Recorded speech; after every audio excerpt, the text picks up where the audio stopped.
Welcome to Insight Webinar for Apprenticeships number 16, which is on selecting and working with training providers. If this is your first time attending one of these webinars, then we hope you find it useful. And if you've joined us before, then welcome back. Today, we'll be looking at the relationships that you'll need to create with training providers to deliver your apprenticeships. And that's assuming you don't opt to be an employer provider and do your own training. So training providers come in many different shapes and sizes, so the process of finding the right one for you and getting the most out of the relationship can be complex and a little challenging. So hopefully what you'll hear discussed in this webinar will help you point you in the right direction and will lead to the establishment of a fruitful employer-provider relationship and successful apprenticeship program delivery. So who are your presenters today? I am Joe Abassi. I'm the Senior Marketing Manager here at Pearson, focused on apprenticeships and employers in particular. And I'm going to be the host today. And I'm pleased to welcome our main presenter today, Anne Ashworth, who is our head of Pearson Employee Apprenticeships. And we also have a panel of training providers or representatives of training providers who will take part in a panel discussion later in the presentation. So we have Lorna Fellows, who's a Key Account Director at Babington, Harminder Matharu, who is a Business Development Manager for OU. Harminder is joined by her colleague Liz Hanway, who's the Senior Corporate Development Manager at OU as well.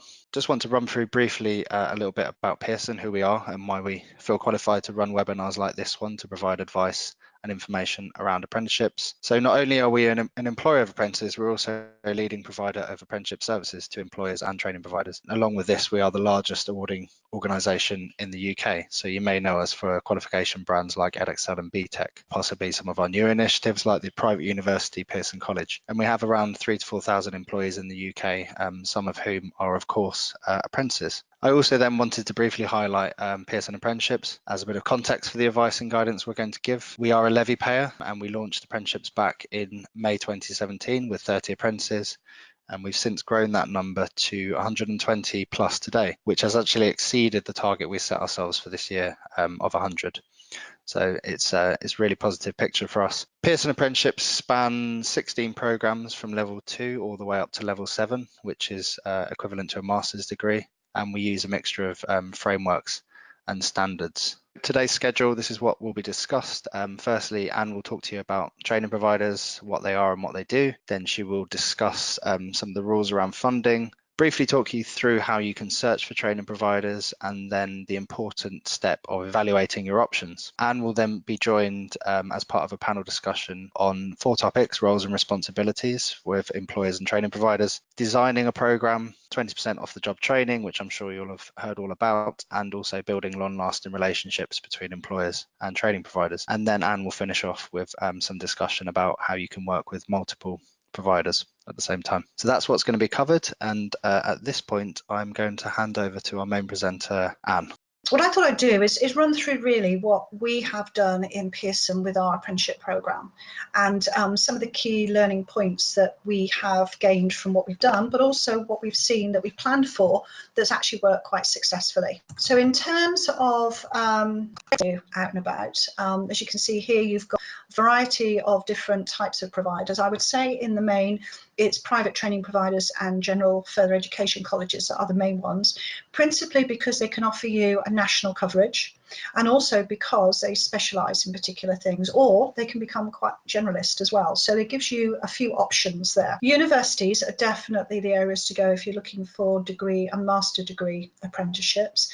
And in some cases, the universities will actually deliver programmes that are below that level. In some cases also, universities have entered into partnerships with providers and colleges.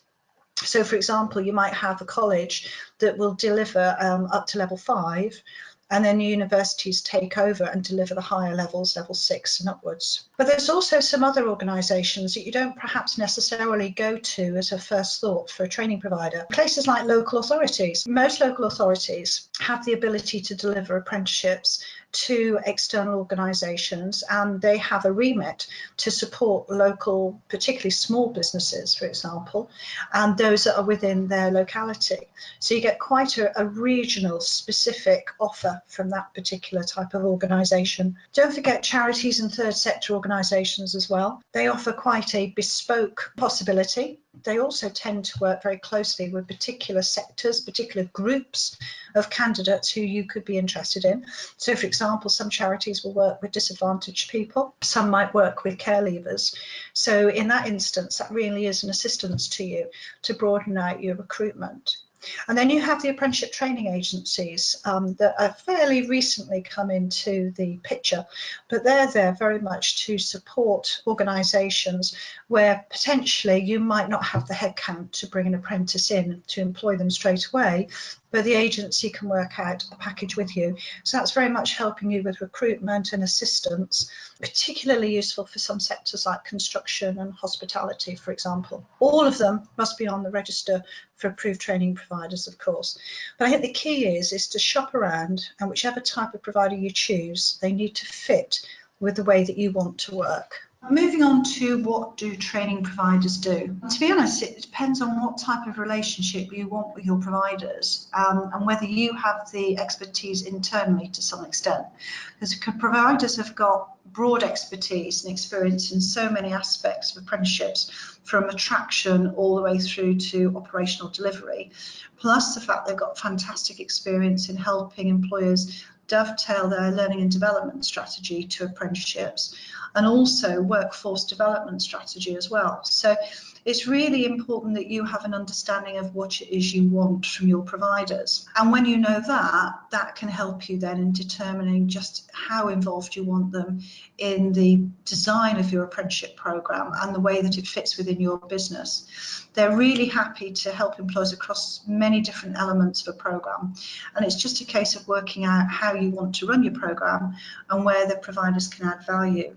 And to be honest, when you start working with providers, you might have in your head that there's only certain elements you want their involvement in, but as you develop that relationship, you find that there are other aspects that they can really add that value for you. Moving on to the next slide then, which is funding. In essence, every provider that you work with must have a contract with the Education Skills Funding Agency. If you're a levy-paying employer, then of course the funding for your provider comes out of your levy funds and is managed through the apprenticeship system.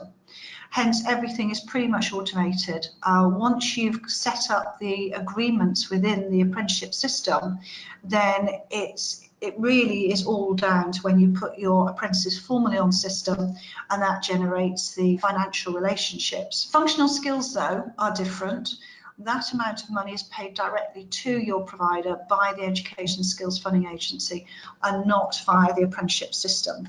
So really, you just need to make sure that you have arrangements in place to monitor functional skills achievement and progress before they get to external assessments, because that won't be captured through the apprenticeship system, as is everything else. Most important thing, though, is you must make sure that you're working with a provider who is on the register of training providers, and they have actually said they want to work with levy-paying employers as well. So moving on to ESFA funding rules, Education Skills Funding Agency funding rules. Key thing here, there is an awful lot of them. I wouldn't say you absolutely have to be an expert, because that's what your providers are, but you do need to know what they are about. You do need to read them.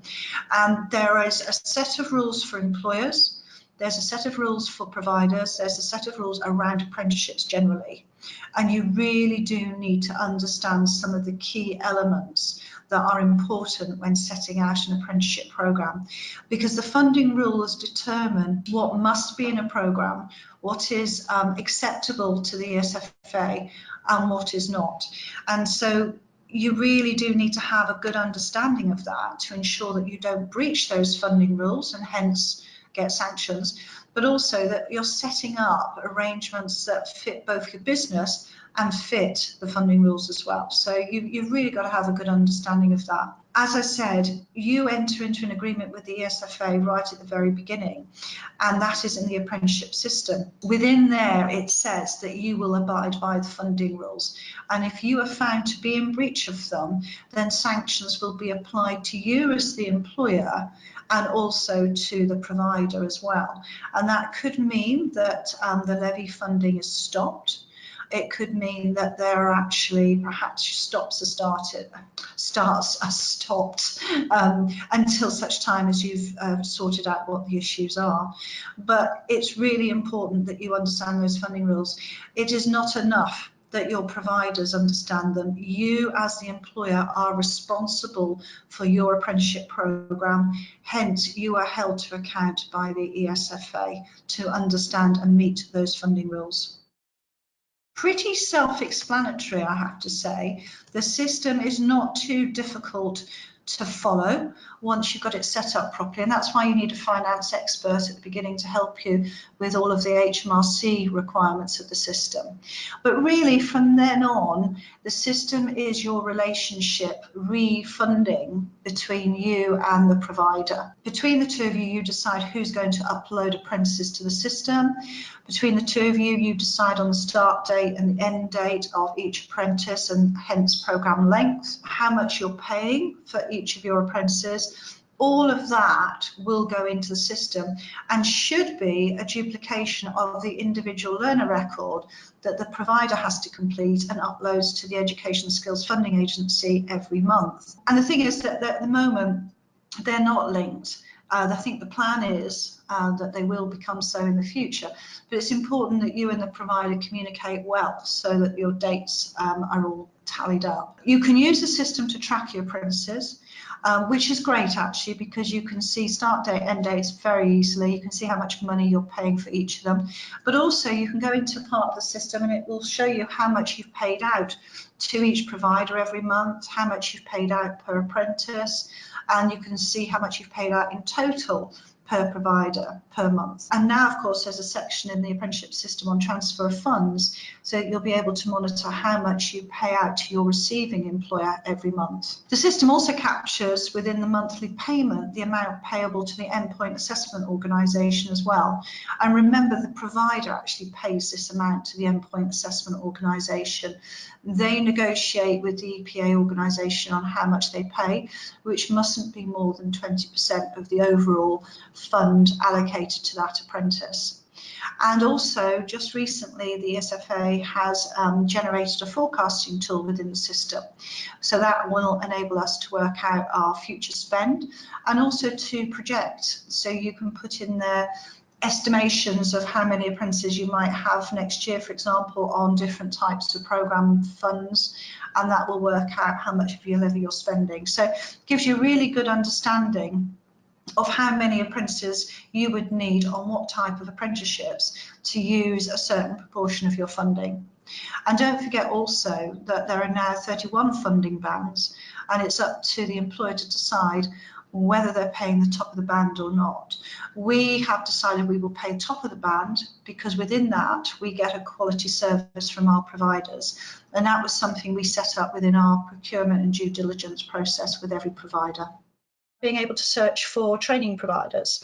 Now, I don't propose to run through every single screenshot that I've attached here for you, but it's just a reference tool for you. But yes, you can find training providers in the system, or you can find the standards perhaps that you're looking for in the system, where they're offered and who offers them. But I think some of the key things that I've certainly picked out when using the apprenticeship system to find providers is that sometimes when you find a provider, when you then go to contact them, they say that actually, no, they're not able to offer that particular apprenticeship.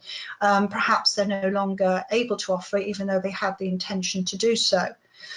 Another thing that I found as well is even though they might offer that apprenticeship, when it actually comes down to the detail of whether they can offer it in the area that you're looking for and in the way that you're looking for it, that can be problematic. Some other things for you to bear in mind as well is that always look at Ofsted grades for training providers. You won't find those on the apprenticeship system, but you certainly will find them on the Ofsted website. However, they're not always going to be up to date, which means they're not necessarily as relevant as they might have been otherwise. And certainly, they might not have had their apprenticeship provision inspected. However, if they have had the apprenticeship provision inspected or the occupational sector that you're interested in, then have a look at what's been said, because that actually might show you that that's a type of programme that you're really interested in. And of course, we've had lots of new training providers joining the register.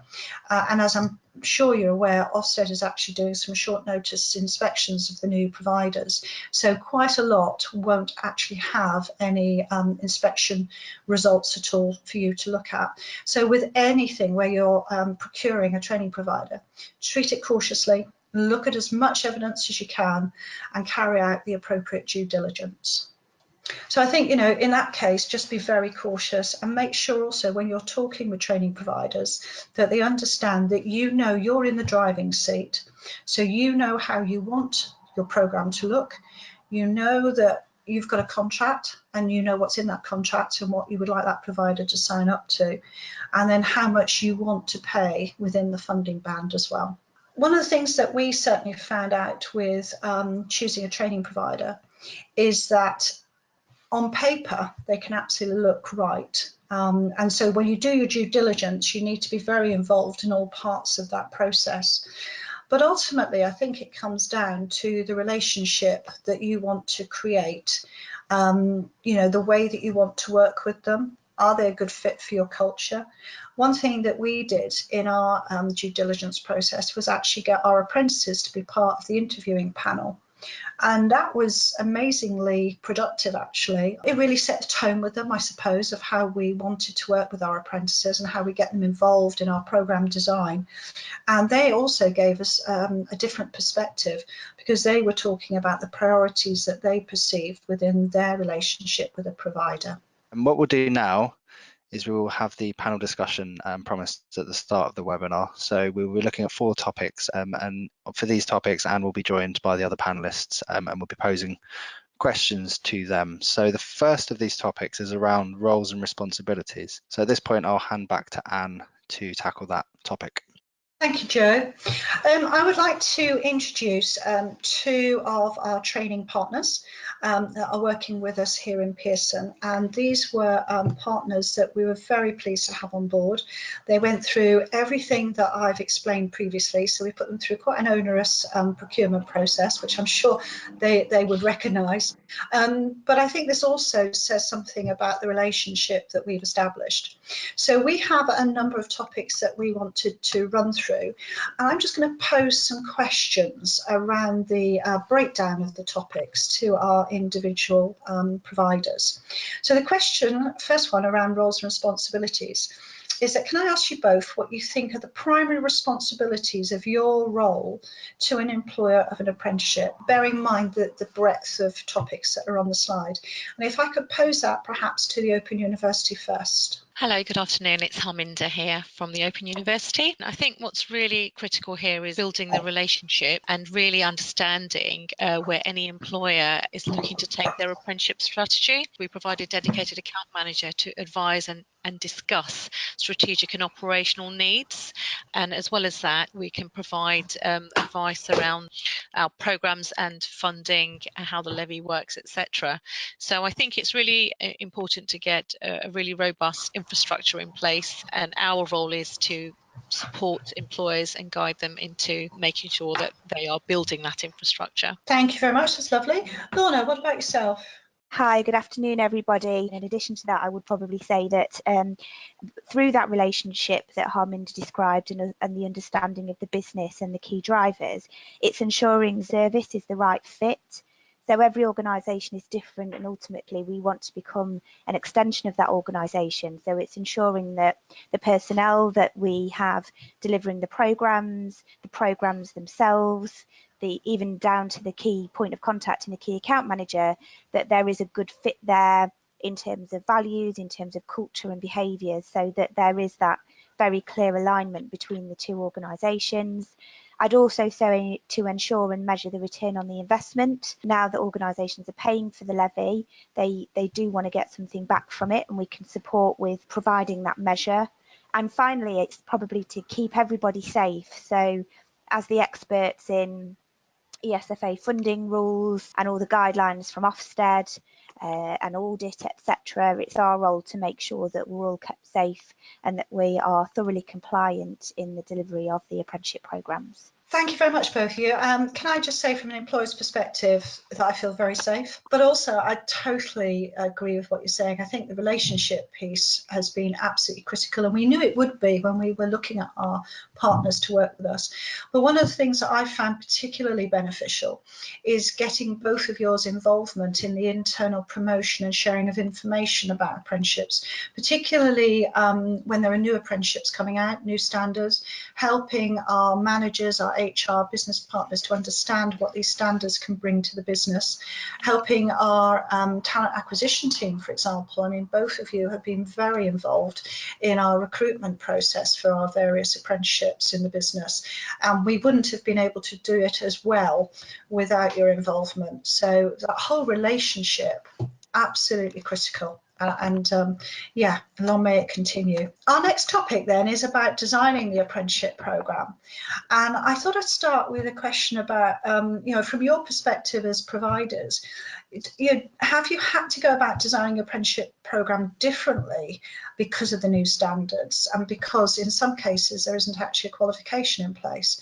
So Lorna, if I could ask you that one perhaps. The apprenticeship standards themselves were designed by employers. So the development of the knowledge, the skills and behaviour, there should be a really good, solid, strong starting point there in terms of what employers are looking for in terms of the development of their people. It's then our job to make sure, you're coming back to that return on investment point, that whilst we are delivering the elements of the standards that are required, that the skills and the behaviours are relevant to that organisation. So that doesn't mean that we will sit down with every organisation and deliver a purely bespoke programme. It's about ensuring that our trainers have a really strong relationship with the line managers, that there is feedback, continuous discussion between the line managers and the trainers to make sure that what the apprentices are learning and developing is relevant and is having an impact on the business, and that we're constantly measuring that. So I think that's where the real added value comes in, and where we can ensure that the standards actually do make a difference to the organisation. Thank you. If I could open it up to the Open University, because from your perspective, you're working with degree content to start with. So has that made you think differently now that you're working with apprenticeship standards? Definitely. I mean, our first experience of apprenticeships has been in the degree space. We're very kind of rich in curriculum, as you would expect. So we've revisited and re-looked at everything that we have in terms of the different product offerings, and designed apprenticeship programs that really are fit for business and meet the needs of businesses. And that includes kind of, the way we deliver and the flexibility around our delivery model. For the Open University, technology has been something very, very critical to your programme design anyway, but has that meant you've had to focus on that even more so with the new standards? It's probably the opposite, actually. So all our online resources are pretty enriched anyway. Actually, what the Apprenticeship Challenge has offered is we do have to have that face-to-face element because it's an apprenticeship.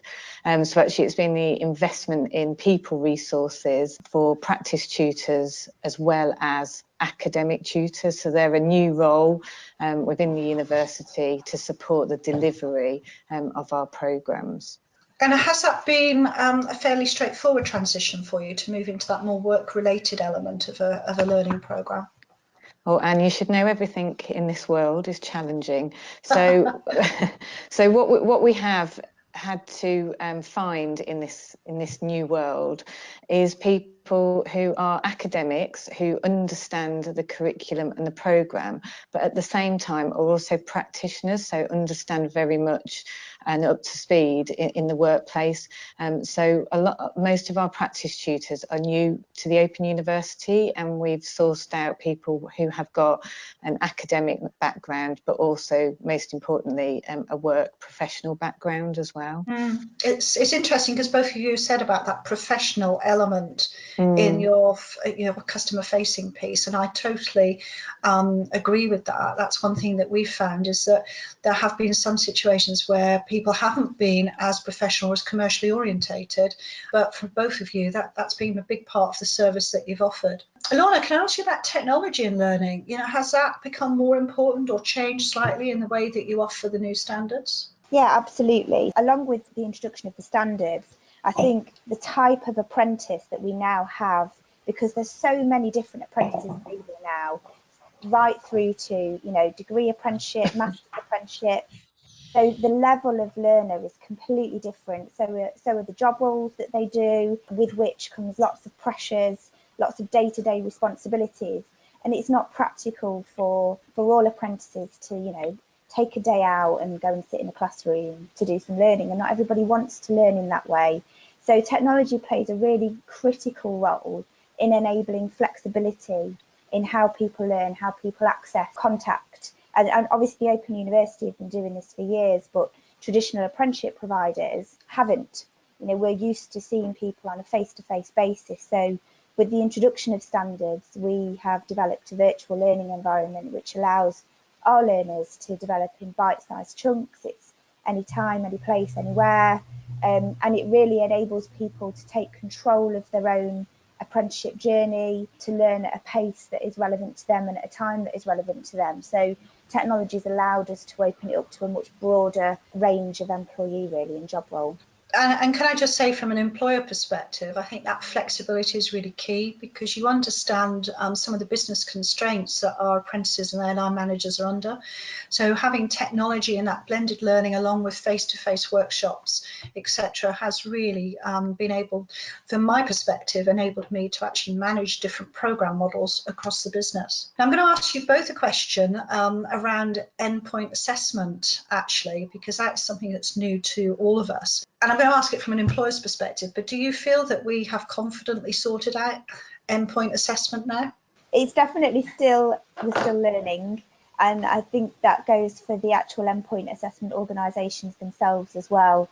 As we go through those first endpoint assessments with learners that started on programme sort of 12 to 18 months ago, we're learning more and more every day, and it's something that will need to evolve in time. But I think there's lots of learning to take from it, isn't there? And I think we're getting there.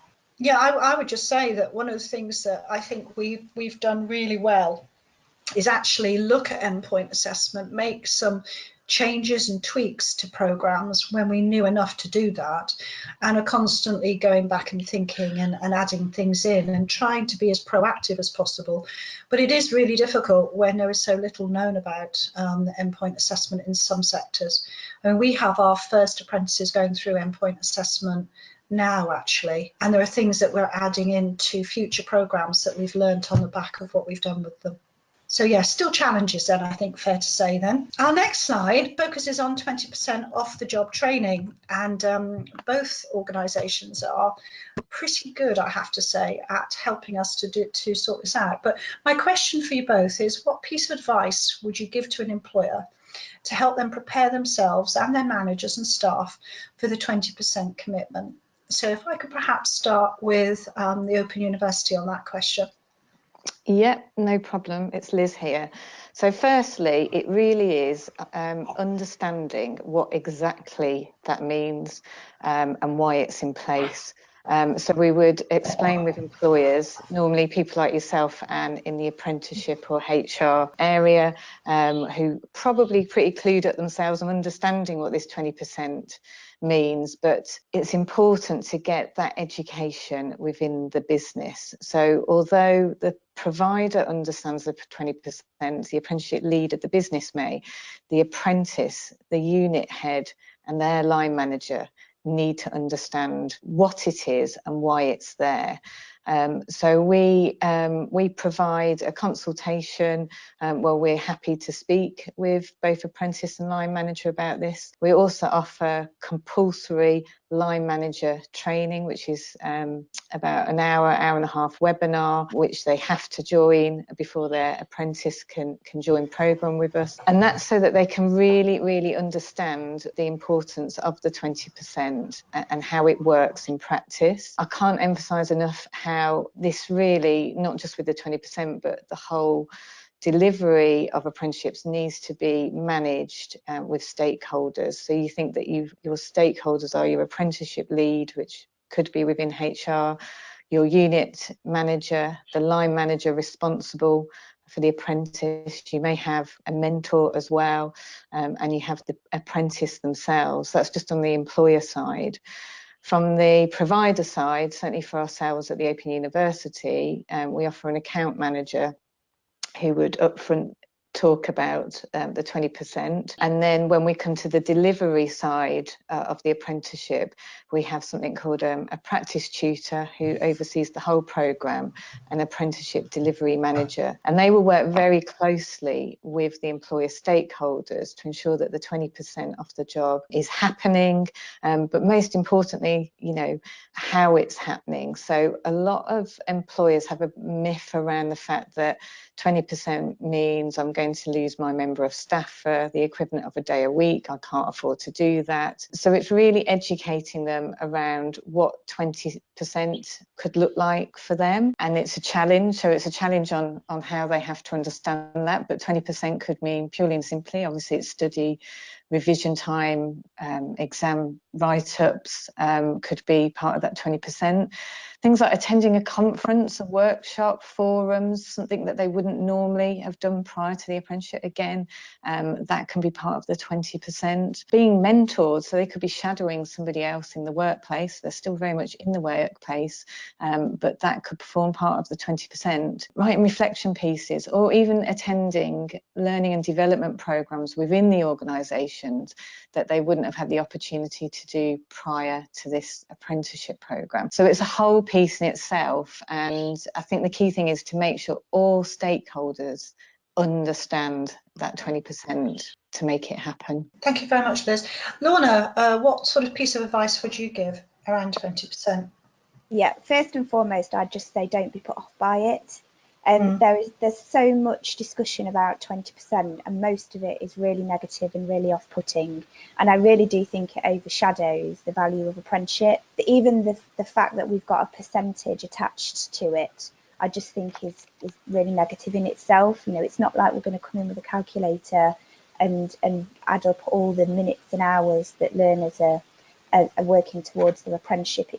The reality is it doesn't work like that. You just need to have trust and confidence in the provider that you're working with, that they'll work through it with you. And as Liz was saying there, it's not about having a day a week to go and study. It's about quantifying the time that people are spending on developing knowledge, skills and behaviour. And you wouldn't believe how much we all do that in our day jobs anyway. So yeah, just don't be put off by it, and work with your provider to make it work for you. Sound advice from both of you, and can I just say, obviously we've benefited from the work that you've done, but certainly the line manager is absolutely critical from our perspective as an employer. We do some work behind the scenes around that 20%, and really we talk about it as our investment into the individual, and that why wouldn't we want to give that amount of time? And as you rightly say, there are so many things that staff get involved in that can actually be utilised as 20%, because it's about that development of skills, knowledge and behaviour. We have apprentice ambassadors, for example, and they do a huge amount of work internally and externally to support apprenticeship promotion and development of apprenticeships, and that again is fantastic evidence for their 20%. One other thing I'm really interested to ask both of you actually is, because we now have different type of people doing apprenticeships, do you hit any challenges particularly with those that might be perhaps working within higher levels within the business? And I'll aim that one at the Open University, because obviously if we're talking about degree and master's apprenticeships, then the likelihood is that the member of staff is going to be at a higher level within the business. And 20% perhaps is more difficult to quantify within a contracted week of hours. Hi, it's Harminder. Yes, that's a very true reflection, Anne. But what we tend to find is when we engage with businesses and those that are looking at doing masters and the degree levels, we really work with the business to understand what the role is and how elements to meet the 20% off the job can be identified that may be part of naturally occurring in that individual's role. Whilst it sounds like it's got to be something additional and they've got to find the areas that meet that 20%, the elements that meet the 20% somewhere else, it's actually really looking at their role and where things can be identified. But also touched on technology earlier, we try and embed the use of technology, so when people are in work time, travelling and on the go, our tools make it possible for individuals to access their modules and material, so that in effect what may be counted as downtime isn't downtime, and it can be used effectively. Thank you for that. And I would just like to reiterate that we've actually got some of our apprentices that are on the Chartered Management and also going on to the Master's degree apprenticeship with yourself. And they work abroad a little while during the year.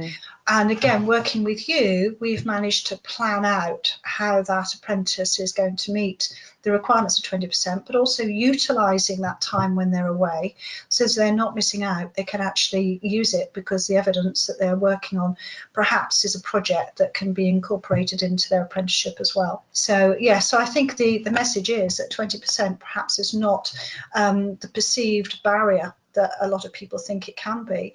In actual fact, all three of us have worked around it very well, and in some cases we found our apprentices are doing more than 20%, which is interesting.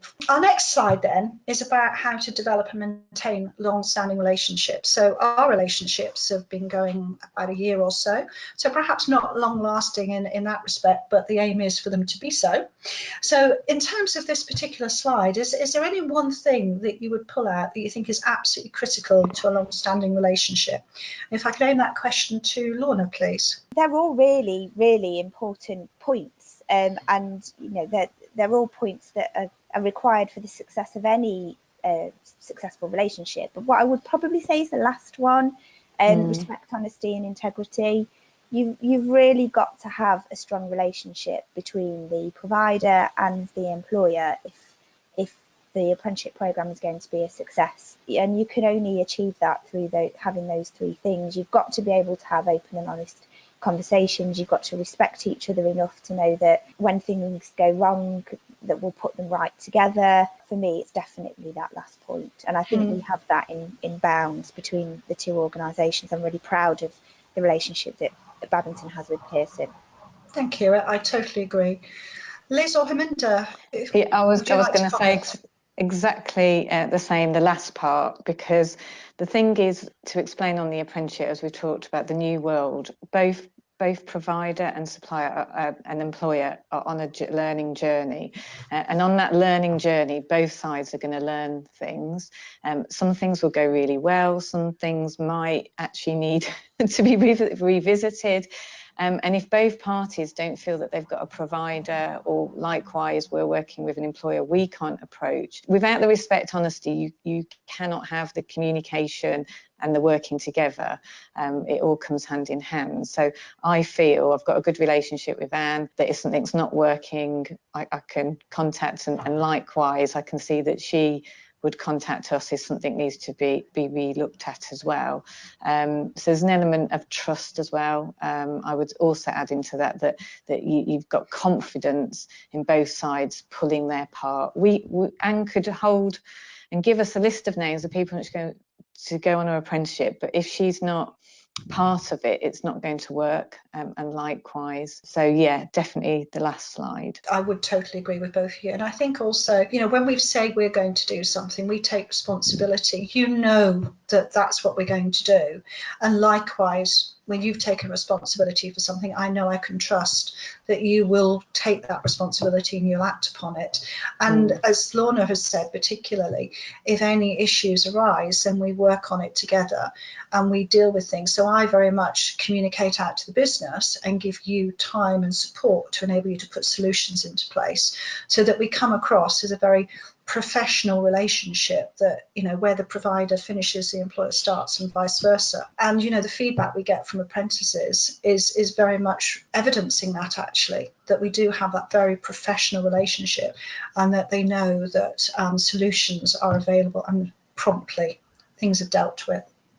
I was going to ask you also, what do you think is the most difficult element to get right? Do you think there's one particular one, either on our side or yours? I think it's Haminda here. I think when an organisation is very new to it, I think a lot of upfront work needs to go into the wider business engagement, and getting that buy-in from the top is really critical.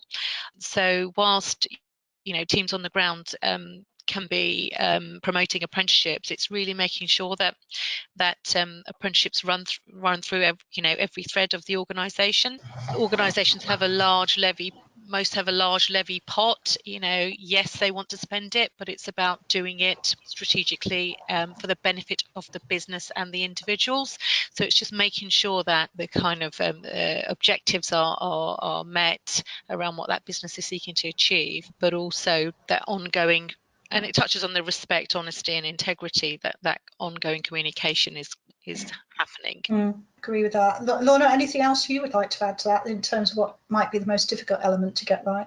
Probably when you start working with an employer, you obviously want to get things right first time. And as I was saying earlier, a lot of that comes down to the fit, because Anne and I can have the best relationship in the world, but neither of us are actually delivering the programme to the apprentices. The trainer is such a critical individual in the whole thing. Making sure you get the trainer right and really being able to gain a good understanding of that organisation very quickly to ensure that you're putting the right resource in, that's always a bit of a challenge. I mean, we've got it right most of the time, and we haven't got it right every time, but when we have, we've acted on it really quickly, because you do learn as you go along in terms of what's going to work with different managers, different teams, different parts of the business. So I would say that's quite challenging early on, but I think we've got it right now.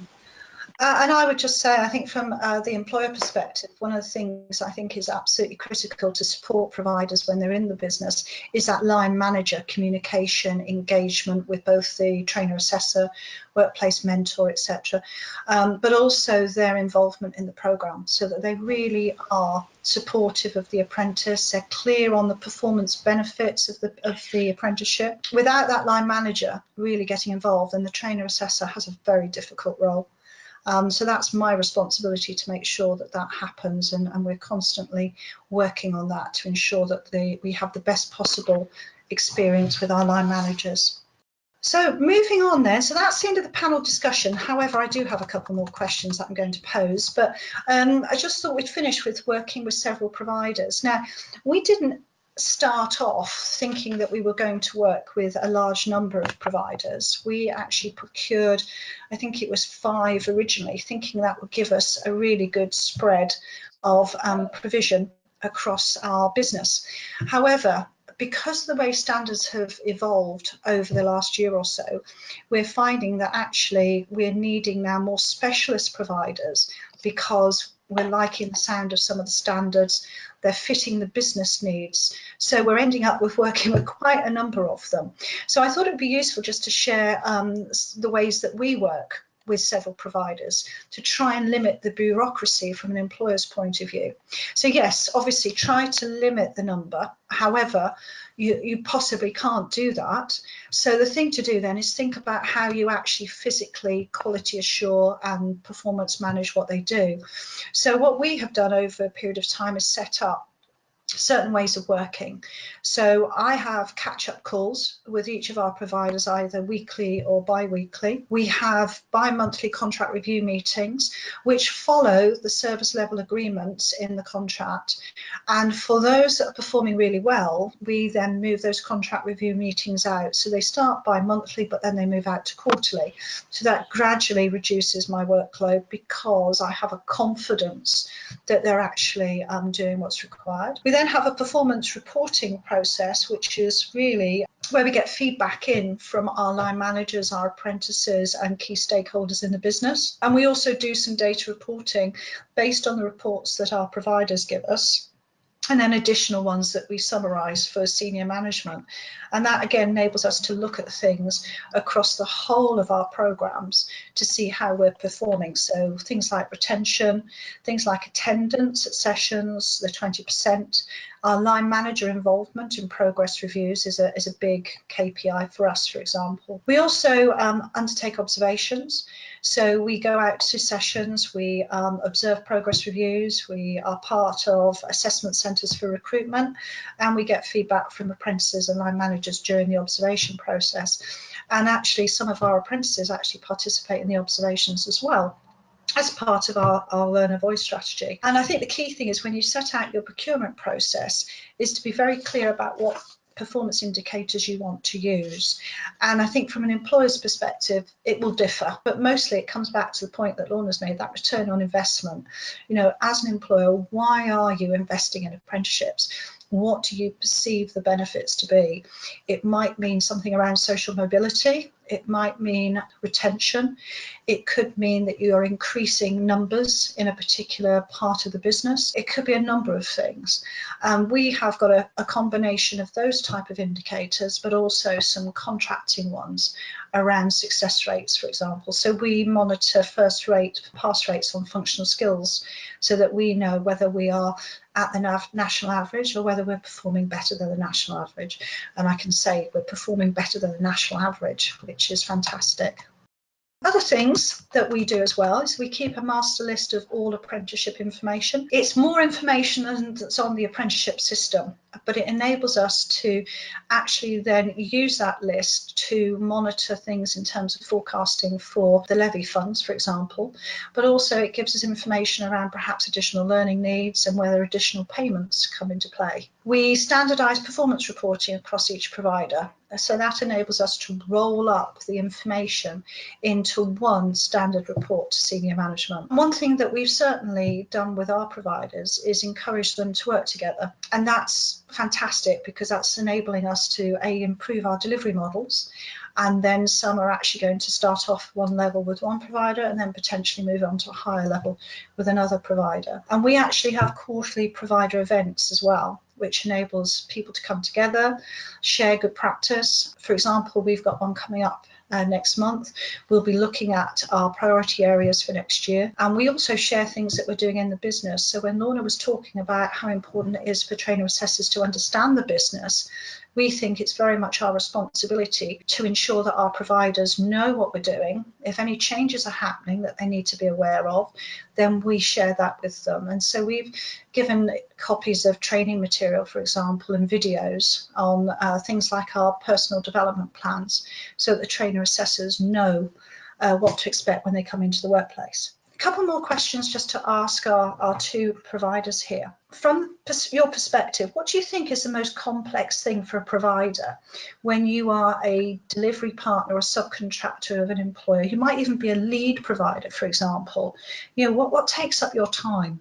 If I could ask perhaps the Open University that in the first instance. At the moment, we haven't really overly been working as subcontractors. So we might be working like with yourself, Anne, where you with the CMDA and SLMDA programme, where you've got Pearson College, and we're also delivering to you as well. As you've seen, we've worked in partnership in promoting that. With regards to just what takes up our time anyway, so moving from the old world of us delivering degrees to the new world of apprenticeships, it really is on the reporting side. So even when we had corporates sponsoring degrees before, there wasn't such a formality around it, A, because you didn't have all the funding rules and regulations around it, and B, to be quite honest, even with corporate sponsorships, you probably got a unit buying in, but there wasn't quite so many stakeholders. So for the initial start, we are having providers that do want, regular reporting mechanisms from us, and they may have as few as 1 or 2 students or 20 or 30 on a cohort. And as I'm sure, as Anne will verify, the bigger the cohort gets, the more likely you're going to have a couple of students in there that possibly just need a bit more attention. So again, moving to the new world of apprenticeships, you find yourself problem solving on a daily basis. So you could find students, life happens in a degree, you know, it's 3-4 years long. People get married, they have babies. Sadly, people might experience deaths or going to hospitals or pressures at work. So I think certainly for the degree side of things, because it's such a long commitment, we find ourselves, and this is why it's such an important role that to have an apprenticeship programme delivery manager, because they work very closely with the practice tutor to unpick any foreseeable issues they may have with particular students. So as Anne will know, we run like a RAG, a red, amber, green in our reporting, and we hope that we never get to red because we're working closely together at the amber side. But you see, when we were selling just degrees, we were only reporting on the academic side. Now we're doing apprenticeships and we have to have a full 360 picture of they may be performing academically, but is that a reflection in the workplace as well? So it very much is, I guess, more time consuming to do all those reports and really, really understand what's going on with that student where we wouldn't have done before, and report it back to the employer. GDPR added into the mix as well. Oh yes, that's been interesting. Lorna, what's your take on that? Yeah, I think you can probably wrap the reporting up actually in the fact that employers are obviously now paying the levy and therefore see that they are procuring a service. It's a bit more of a transaction arrangement. So, you know, with some employers, we even have engagement with their procurement team in terms of the management of the contract. Employers want the best for their money, obviously, and therefore they have sometimes got expectations which can't be met, because whilst there is the transaction of the funds going into the levy pot, we are still governed by the ESFA and have to be compliant with their rules and the funding rules. So we can't always offer everything that an employer wants to include, and sometimes we can't do that under the financial banding of the standard either. And there are ways in which we can work with employers to get around that, so we can talk to them about delivering some added value services at some additional cost and agreeing that on a commercial basis.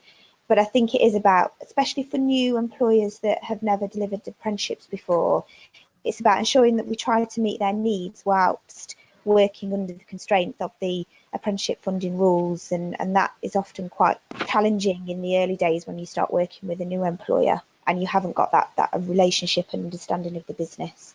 So I think that can be quite time consuming, although it's time well spent. Thank you. I think there's two really good perspectives there of some of the complexities of a private provider with employers.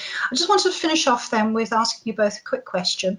Is there anything you're doing with the Pearson Apprenticeship Scheme that you particularly think benefits you as a provider, and perhaps that you're considering or you've shared with other employers? And I think that's part of that long-term lasting relationship where you can develop things jointly. So Lorna, is there anything that we've developed that you've taken on and applied elsewhere? Yes, so Pearson was the first employer that we actually started to work with through the introduction of the levy, and they were by far the most advanced employer that we had come across, and we're going back to sort of February, March in 2017. So before we started working with Pearson, they'd done an awful lot of work in the background to get themselves prepared, and I would advise anybody that is looking to start this process to really engage with Anne, because she's a font of knowledge and can really help in that setting up process. But that really helped us, I have to say. So service level agreement, the KPIs, the reporting, we've used that across many of our employers, and for us, the more consistency and standardisation we can achieve, the easier it is for all of those challenges that the Open University described, particularly around reporting. So we've used some of that as best practice, and we regularly broker Anne in to some of our other employers to give the employer perspective. She'll often work with our employers to support them, to provide a bit of advice. Doesn't mean she's going in and spending days with them, but we'll often have a conversation over the phone, or send some detail over, or open up into some of the work that Pearson's doing. So we have benefited massively from working with Pearson, and we're also looking at how we can roll some of the apprenticeship programme out to non-apprentices, because we think there's real value in the model and some of the programmes that we're running overseas or in some of the devolved nations. Yes, absolutely. We're looking at doing some international work, aren't we? Open University, anything else that you would like to add to that? Yeah, it's been how you've onboarded the apprenticeships, which primarily with us have been your incumbent staff. So you haven't thrown quite a net out and anybody can just apply and get on. There's a process mechanism behind the educational piece to apprentice, line manager and unit head. And there's a formal process in terms of how they put their expression of interest into you, and the signatures they need to sign it off before that name even gets across to the Open University. Why is that really good for us? It shows that you've really done a due diligence test on your apprentices. You haven't put that onus just on the supplier to do it, but you've done that in-house as well. Not only is that a benefit to the Open University, because time management just means it's really, you know, saves a lot of time for us then onboarding, because the likely apprentices are fully on board and understand what they're signing themselves into. And long term, the chances of them withdrawing from programme are quite slim, because that, you know, up front they know exactly what's involved. They haven't started a programme, got 6 weeks into it and thought, what on earth have I signed up to? They know what they've got into. They've got the support of both their business and the provider. So that's been great for us, because we've had some providers that haven't had a due diligence process to that magnitude. And the experience shows that you then find students that start not having the support that we thought they had. Well, it's really good to know that what we've put in place there is having that benefit that we hoped for. So thank you very much for that. Yeah. Thank you both, or all three of you, thank you very much for participating in our panel discussion.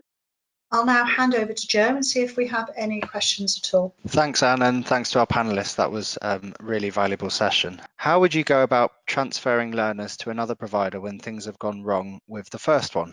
Anne, if you take the question first, and then if anybody has an answer to anything to add to it, they can.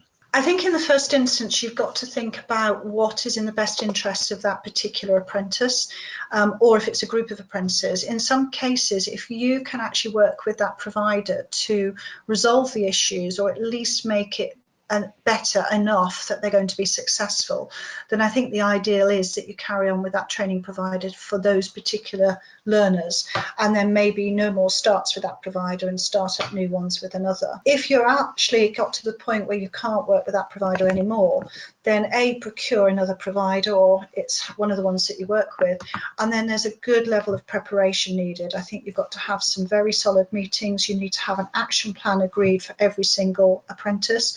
You need to get the apprentice and the line manager involved, so they absolutely know what to expect. You need to introduce that new provider to them, and their staff need to be introduced.